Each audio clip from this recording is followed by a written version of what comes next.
Samuel Florman said in the same book, "We are all trapped. Attempts to escape the human condition are doomed to failure. To cope creatively with our environment, to help our fellow humans survive with dignity, to understand necessary tasks with courage and an imagination is to live out our yearnings and fulfill our existential destiny." What he is saying here is that we are all trapped in the human condition. Although we come with insightful knowledge and construction capabilities, we are still humans. We are not invincible. We are not immune to burnout, fatigue, and emotional distress. None of us have or will ever arrive at perfect wholeness. If you think you're there, I'm sorry you're not. We just won't. We are all always on a path. But some may not know yet that there is a path, and some are moving very quickly on it. We can't escape the fact that we are all humans and will struggle and will fall short sometimes. So in that sense, we're trapped. We're skillful yet visionary, yet we're limited and finite.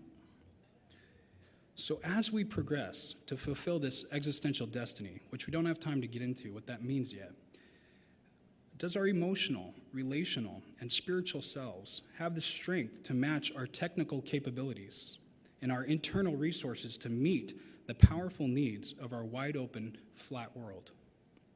Are we becoming a leader?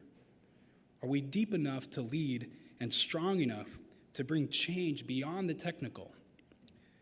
Like that math example in the village, just sporadic. It's a great example. We must be people who can live from the inside out and not the outside in. And this is what we call the leadership solution. It is living life from the inside out as an expression of who we are as people, not what we do, that shows real care and concern. This is why we do what we do. And at the end of the day, it's all about helping people.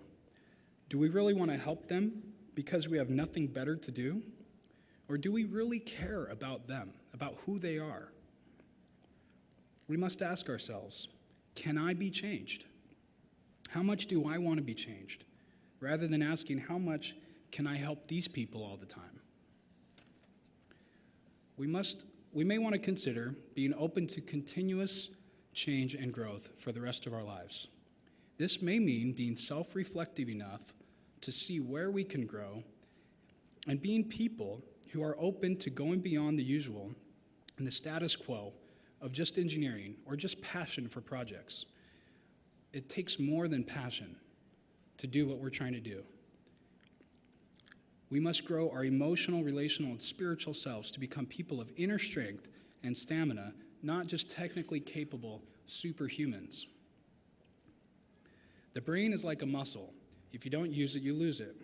And the same is true for our emotional, relational, and spiritual self. And just because we're adults, we can't stop growing in these areas.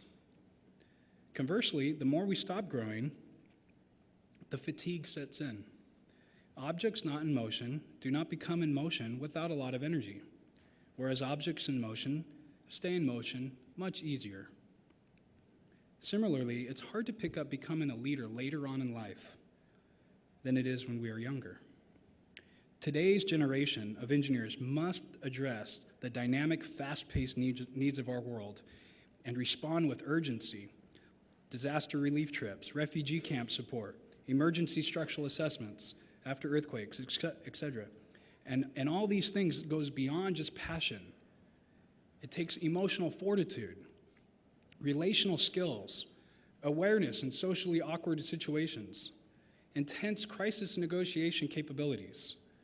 We must be people that invest time and energy and money into becoming healthier, whole, and wise humans. The world needs that. They need us to be more than just engineers. We must continually change who we are as individuals, first to become that organization that can change the world. Passion will fail us. It will. But true leadership from the inside out will be sustainable and will show authentic caring to the people we serve. Every hero turns out to be ordinary on the outside, but becomes extraordinary within. There's something more to them than just their abilities. And we submit to you, 5 tools of personal growth and development that will help us be people of inner emotional strength to benefit our teams, projects, and our lives for the rest of our lives. And I don't have time to get into these right now. In fact, tomorrow we're going to be leading a workshop in the Willis Room, myself and Julie, and I invite you all to come to mine because it's the best one, and we're going to be covering these in great detail. Just kidding.